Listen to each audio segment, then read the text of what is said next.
second gear pull here.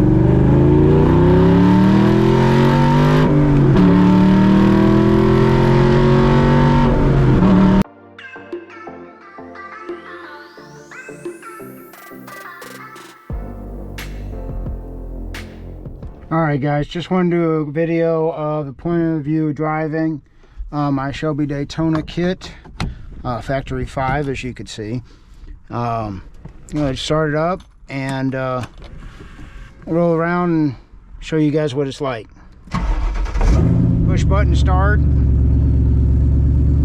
heated seats, air conditioning, 5-speed. Alright, so guys, the number one thing I like about this one, aside from the attention and just the way it feels, is the compliance.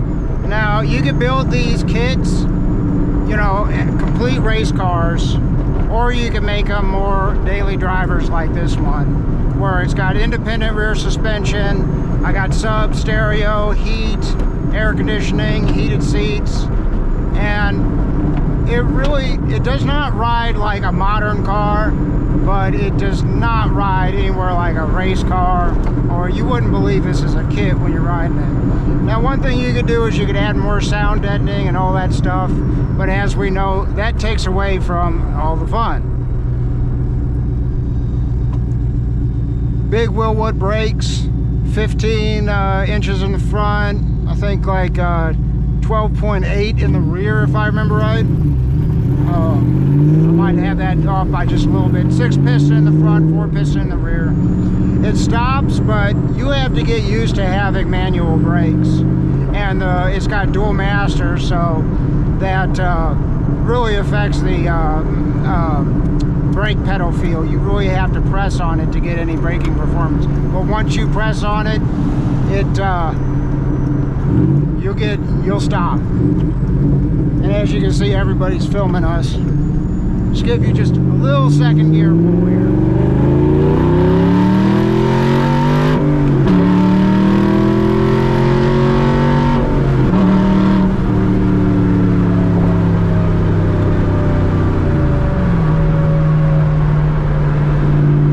As you can see, all the gauges are, you know, operating range. It gets pretty good gas mileage. I love this thing on the highway. It rides pretty good. You might see a little bit of bump in here, but considering it's a race car for the street, it's not very compromised, really. It does everything as best as it could for being a race car. It is a little bit loud when you're on the highway, but the wind noise isn't too bad. Even when you don't have the windows in, I think it's better with the windows out, because there seems to be a vortex that comes in through the windows. Maybe it's because I got the bubbles here. But anyway, it just rides really nice on the highway. Stops good.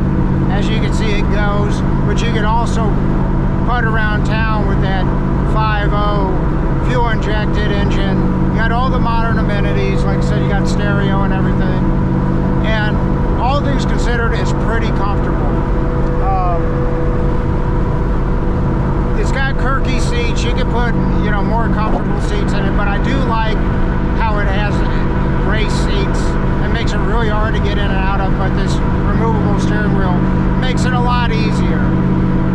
This is the first time on the GoPro with a point of view driving, so hopefully it turns out well. But yeah, I mean, I've owned it almost 4 years now. I had to work out some of the bugs, and that's one thing when you get a car like this, when you have something that someone else bought, you're gonna have to work out the bugs. I mean, you can have it built by a professional. There's gonna be something going on with it, and that's kind of the fun of it. Is there's, you know, you have to constantly check it, nut and bolt it twice a year, and check everything. Because I've had some bolts get loose on this.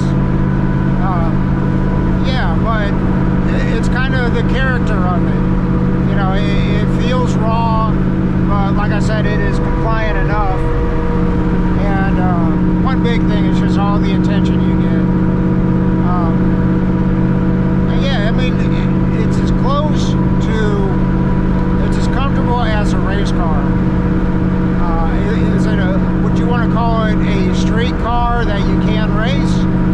race car that you can't street.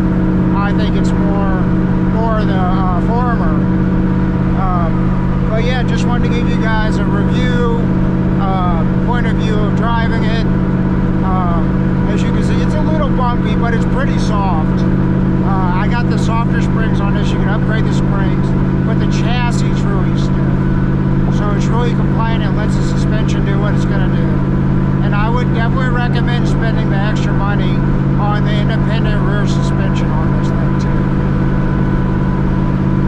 Now the Coyote cars generally go for about 10,000 more than the carbureted cars. So think about that when you're building it. If you ever have to, you know,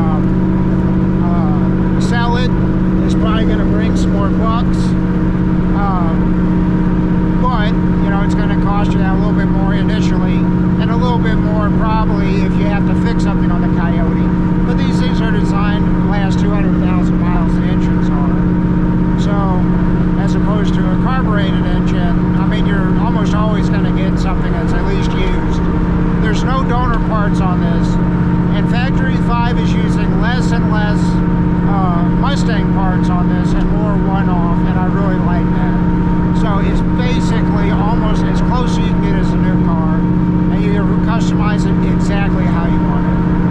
And I think I'm going to wrap up this video and just see how this one turns out, and look forward to more, and subscribe for more videos about my Daytona.